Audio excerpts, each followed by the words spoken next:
Welcome back, folks. Tell you what, it's crazy to think about, but we're less than a week from saying goodbye to 2023 and hello to 2024. So with that being the case, we're going to dive into some of the best moments of the year in Siouxland sports. SportsFource's Irvin Doman has the day's SportsFource Year in Review. We'll pick up in the heat of crowning champions on the hardwood in high school basketball in Iowa.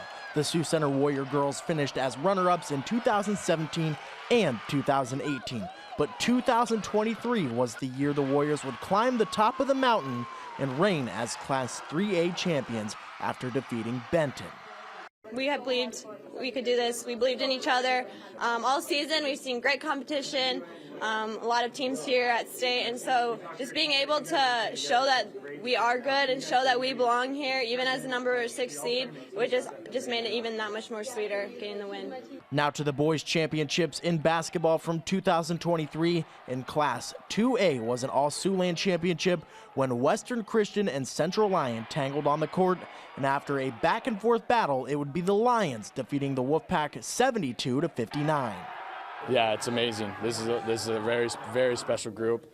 We brought so much pride to our school, so much pride to our community, and to do this for the first time in school history is amazing. Now over into South Dakota, where one of the most impressive winning streaks in all of Siouxland hung in the balance with Dakota Valley as they took on Sioux Falls Christian. 52 games in a row changed to 53, and the Panthers took home a Class A state title for the second straight year.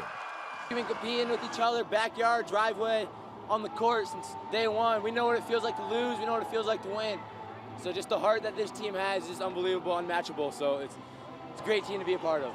Now down to Lincoln, Nebraska, where the Pender Lady Pendragons were in an all-Siouxland showdown against the Oakland Craig Knights for the Class C2 state championship.